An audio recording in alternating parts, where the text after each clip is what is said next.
मेरे प्रिय बच्चों, कैसे हो तुम सब।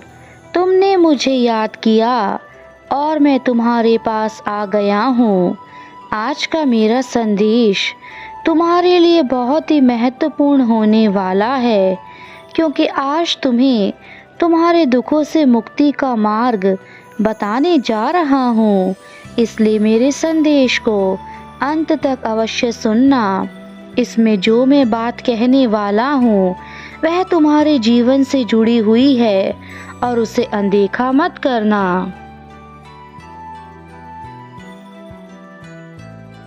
मैं देख रहा हूँ कि तुम बहुत ज़्यादा दुखी हो, तुम बहुत ज़्यादा परेशान हो। तुम्हारे अपनों ने ही तुम्हें दुख दिया है, जिसके चलते तुम खुद को कमज़ोर समझने लगे हो। कुछ लोगों ने तुम्हारे साथ बहुत ही बुरा किया है, जिसके चलते तुम्हें इन तकलीफ़ों का सामना करना पड़ रहा है। और इन तकलीफ़ों से तुम्हें जो दुख हो रहा है, उस दुख से तुम परेशान हो।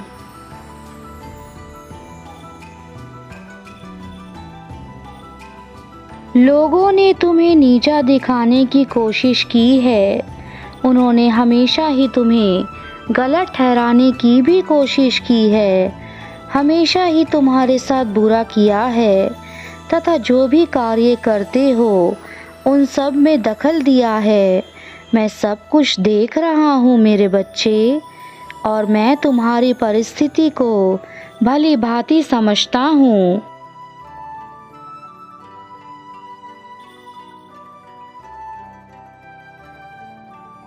इन सब के चलते तुमने अपने ऊपर से विश्वास खो दिया है और तुम्हें यह लगता है कि संसार में तुम्हारे जीने के लिए कोई भी वजह नहीं रह गई है, जिसके चलते तुम अपना धैर्य खो चुके हो।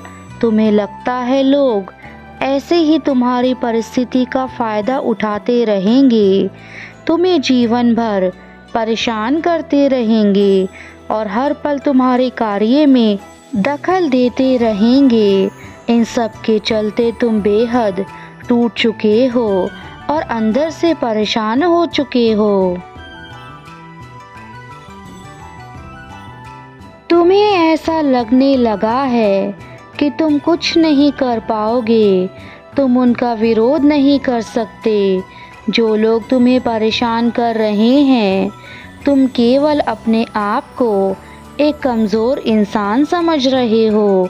मैं तुमसे जानना चाहता हूँ, तुम लोगों के कर्मों की सज़ा खुद को क्यों दे रहे हो।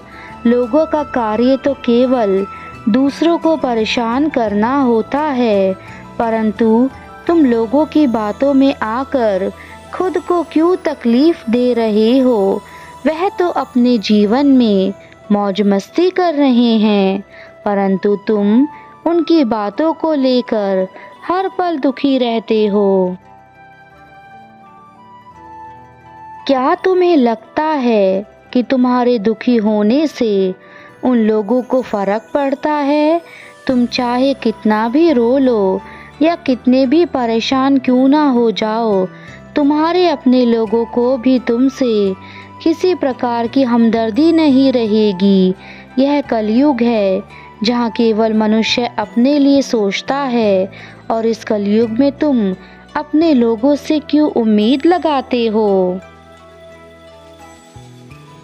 तुम अब यह गलती मत करना, तुम दूसरों के चक्कर में खुद को परेशान मत करना। तुम बस अपने कार्यों को करो, बाकी सब कुछ मुझ पर छोड़ दो। मैं सब कुछ देख रहा हूँ जो तुम्हारे साथ दूसरे लोग कर रहे हैं। इस संसार में हर किसी का अपना कर्म है, हर कोई अपने कर्मों की सज़ा भोगता है। तो तुम्हें किस बात की चिंता है। जिसके जैसे कर्म होंगे वह धरती पर वैसे ही कर्म भोग कर जाएगा। मेरी बातों को ध्यान से सुनो मेरे बच्चे। लोग जो कर रहे हैं उन्हें उनके हालातों पर छोड़ दो, और वह जो कर रहे हैं उन्हें करने दो।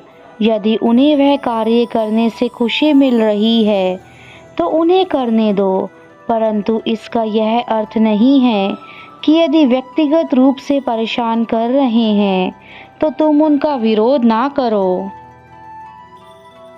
तुम्हारे जीवन में जो भी लोग तुम्हारे अपने हैं वह तुम्हें शब्दों से अधिक घायल करते हैं, क्योंकि उनके द्वारा बोले गए कड़वे बोल हमारे हृदय को अंदर तक तोड़ कर रख देते हैं। और तुम्हारे अपने ही तुम्हारे साथ यही कर रहे हैं। यदि तुम्हें अपने दुखों से मुक्ति चाहिए और जो तुम सोच रहे हो कि तुम बेहद परेशान हो, तो उसका मार्ग मैं तुम्हें आज बता रहा हूँ। मेरे बताए गए मार्ग पर चलोगे तो तुम्हारे सारे दुख खुद ही समाप्त हो जाएंगे।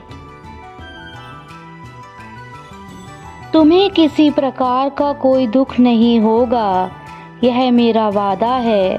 तुम केवल अपने मन को शांत करके मेरी भक्ति करो तथा हर रोज़ मेरी भक्ति में ध्यान लगाओ। तुम्हारे सभी दुख जल्दी ही समाप्त हो जाएंगे। मैं जानता हूँ कि तुमने कभी किसी का बुरा नहीं किया, परंतु इस समय तुम्हें धैर्य रखना है और उसके चलते तुम किसी मनुष्य का बुरा करने की मत सोचना। यदि तुमने ऐसा सोचा तो तुम अपने अच्छे कर्मों को खराब कर लोगे और तुम्हें अपने कर्मों को खराब करने की कोई ज़रूरत नहीं है। जीवन में हमेशा शुद्ध और उत्तम विचारों के साथ बोलिए।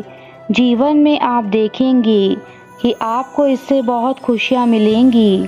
आप भविष्य के बारे में सोचकर पूरा दिन चिंतित ना रहें। आपका भविष्य उज्ज्वल ही होगा।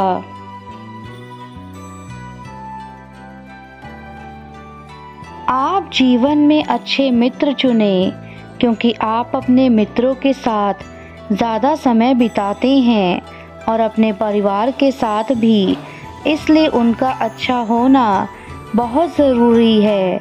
हमें ईश्वर का शुक्रिया अदा करना चाहिए कि उन्होंने हमें इतनी सुंदर काया देकर धरती पर भेजा है।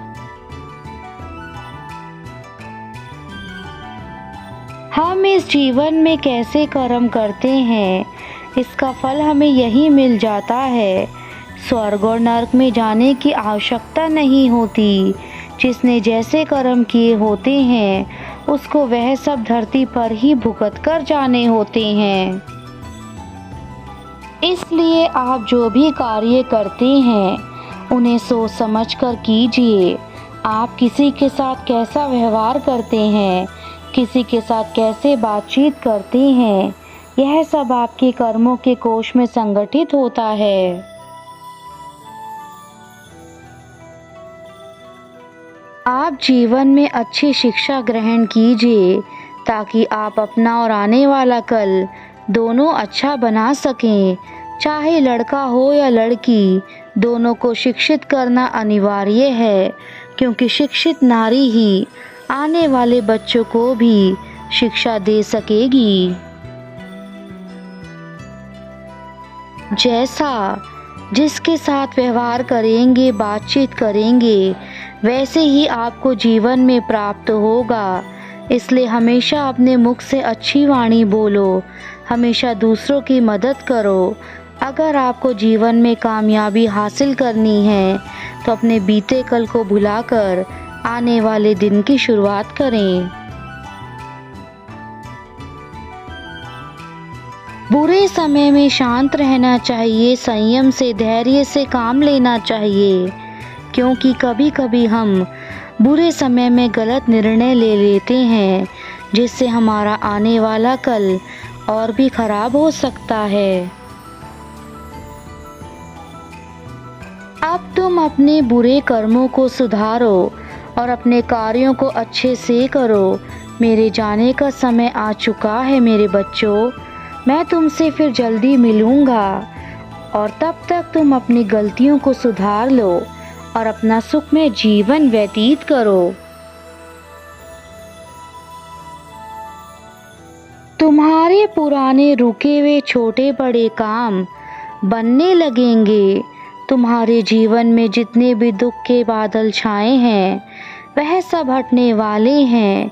मेरे बच्चे, जो तुमने अच्छाइयाँ की हैं अब तुम्हारे साथ वही अच्छाइयाँ अच्छा फल बनकर तुम्हें खुशियाँ देने वाली हैं। खुशियों का महकता हुआ झोंका तुम्हारे जीवन को बदल देगा, तुम्हारी पूरी ज़िंदगी को अपनी खुशबू से महका देगा और तुम और तुम्हारा परिवार सब उस खुशियों में खुश हो जाओगे।